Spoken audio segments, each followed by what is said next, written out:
देखिए उस पर तो मैं नहीं कमेंट करना चाहूँगा, लेकिन वो ओवरऑल काम कर रहे हैं। ठीक ये खामखा के हर जगह अपनी टांग अड़ा रहे हैं। ये बीजेपी के लिए रास्ता क्लियर कर रहे हैं, कांग्रेस का रास्ता रोक रहे हैं और बीजेपी के लिए रास्ता कर रहे हैं। काहे कि गुजरात में इनको कोई चांस है नहीं, लेकिन कांग्रेस के वोट जरूर कट रहे हैं। इनको सारी ध्यान दिल्ली पे देना चाहिए।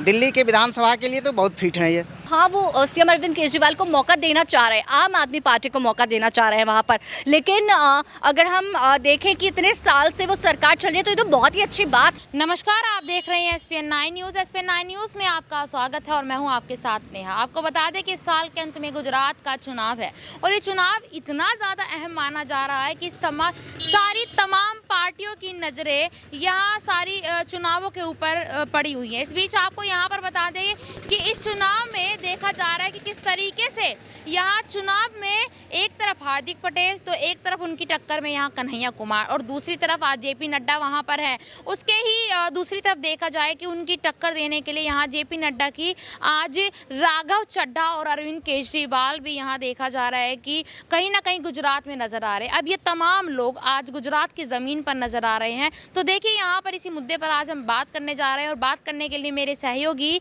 साक्षी मौजूद है। साक्षी से हम जानना चाहेंगे कि आखिरकार गुजरात का चुनाव जैसे जैसे नज़दीक आ रहा है वैसे वैसे और ज़्यादा लोगों के अंदर इस चीज़ की जानने की उत्सुकता और ज़्यादा हो गई है कि आखिरकार गुजरात में होना क्या है। बहुत बहुत धन्यवाद साक्षी आपका इस प्रोग्राम में जहां आप हमारे सारे सवालों का जवाब देंगी। सबसे पहला सवाल यही मेरा आपसे है कि जिस तरीके से आप देख रहे हैं कि आज गुजरात में JP नड्डा 2 दिन के दौरे पर है और अरविंद केजरीवाल 1 दिन के दौरे पर है, कन्हैया कुमार और प्रियंका गांधी भी यहाँ पर उतरने वाले हैं और हार्दिक पटेल भी यहाँ उतरने वाले। तो आप इस जमीन पर 5-6 लोगों का एक साथ देखना कैसे देख रही हैं? देखिए, जिस तरह से यहाँ पर हमने देखा कि सबसे पहले आम आदमी पार्टी से सीएम अरविंद केजरीवाल और उनकी टीम कैसे वहाँ पहुँची और वहाँ पर उन्होंने प्रचार प्रसार शुरू किया। तो इस वक्त जो बाकी पार्टियाँ हैं जो नहीं जो है प्रचार प्रसार के लिए निकली थी, अब उन्होंने भी ये मौका देखा कि शायद अब हमें ज़रूरत है वहाँ पर प्रचार प्रसार करने की, क्योंकि सीएम अरविंद केजरीवाल ने जिस तरह से वहाँ पर कोशिश की है, वहाँ पर फैसिलिटीज़ प्रोवाइड करने की बात की है, तो हर किसी को दिख गया कि जनता कहीं ना कहीं उनकी बातों में आ चुकी है।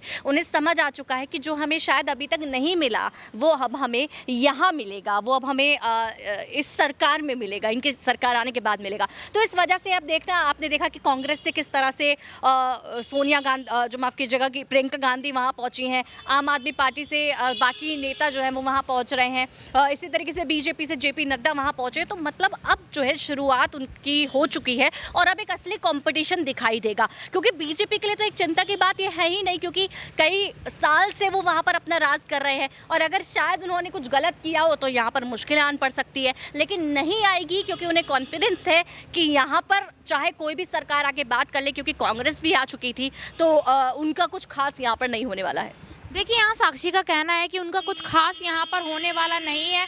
इसी बीच आपको यहाँ पर बता दें कि जैसे कि साक्षी ने कहा कि BJP को कुछ खास फर्क नहीं पड़ने वाला, लेकिन साक्षी आपने देखा भी होगा कि राघव चड्ढा ने अपनी प्रेस कॉन्फ्रेंस में एक बात कही है कि यहाँ अगर कोई 26 से 27 साल की गुजरात में अगर कोई लड़की होगी तो वो इतने सालों से एक ही सरकार और एक ही शासन देख रही है। क्या अब वहाँ की जनता ये नहीं चाह रही होगी कि बदलाव हो, क्योंकि 27 साल से एक ही सरकार को देखना, जनता अब इस मांग पर अड़ी हुई है कि उनको बदलाव चाहिए। देखिए, सबसे बड़ी चीज़ तो यही है कि इतने साल से एक ही सरकार है, तो इसका साफ मतलब ये नहीं है कि उन्हें दूसरी सरकार चाहिए। इसका मतलब ये कि वो उसी सरकार से खुश हैं। हालांकि अगर जनता को ज़रूरत है, कई बार होता है कि उनको लगता है कि उससे ज़्यादा फैसिलिटीज़ हमें आगे मिलेंगी या फिर जॉब को लेकर, क्योंकि इस वक्त सबसे ज़्यादा कमियाँ जो हर राज्य में है वो नौकरियों को लेकर है। तो यहाँ पर वो कोशिश कर रहे हैं कि उनको यहाँ पर नई फैसिलिटीज़ मिले। तो आधी जनता की बात करूँ तो हाँ, वो सीएम अरविंद केजरीवाल को मौका देना चाह रहे हैं, आम आदमी पार्टी को मौका देना चाह रहे हैं वहाँ पर। लेकिन अगर हम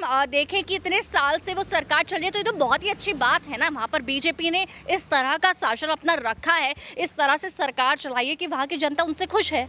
देखिए, साक्षी का कहना है कि वहाँ की जनता इस BJP से खुश है और देखना वाकई में बहुत ज़्यादा ज़रूरी होगा कि आखिरकार वहाँ जब ज़मीनी स्तर पर बात की जाएगी क्या वाकई में वहाँ BJP से वहाँ की जनता खुश है। अगर हम यहाँ प्रियंका गांधी की बात करें कि प्रियंका गांधी जिस तरीके से उत्तर प्रदेश में उतरी थी, उत्तर प्रदेश में उसने अपनी ताकत खोई थी, उस बारे में साक्षी आपका क्या कहना है? क्या प्रियंका गांधी को कांग्रेस ने इसी भरोसे पर उतारा है कि जो उन्होंने उत्तर प्रदेश में ताकत झोंकी थी वही ताकत वो गुजरात में झोंकेंगी? बिल्कुल प्रभारी के तौर पर प्रियंका गांधी को ये मौका दिया जाता है और आपने देखा कि उत्तर प्रदेश में भी प्रियंका गांधी किस तरह से वहां पर उन्होंने प्रचार प्रसार किया था, लेकिन कुछ खास अचीव तो वहां पर वो नहीं कर पाए थे और वो हमेशा कोशिश कर रहे हैं कि प्रियंका गांधी को ये मौका मिले और वहां पर वो देखने को मिलेगा कि अगर इस बार आम आदमी पार्टी को पछाड़ दे प्रियंका गांधी, क्योंकि आम आदमी पार्टी से अच्छा प्रचार प्रसार इस वक्त गुजरात में कोई नहीं कर रहा, लेकिन प्रियंका गांधी को ये मौका दिया गया है तो शायद यहाँ पर वो कुछ खास करके दिखा दे।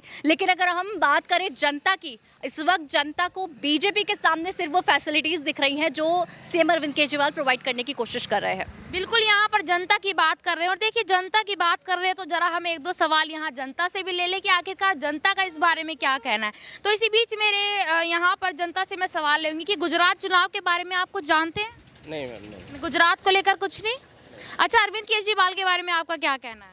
ठीक है, अच्छा काम कर रहे हैं। दिल्ली में कैसा काम कर रहे हैं? अच्छा कर रहे हैं। और उनकी जो फैसिलिटीज़ उन्होंने दी रखी है, मुफ्त की बिजली और जैसे कि मोहल्ला क्लिनिक, ये सब? देखिए उस पर तो मैं नहीं कमेंट करना चाहूँगा, लेकिन वो ओवरऑल काम कर रहे हैं। ठीक है। आपका क्या कहना है? किसके बारे में?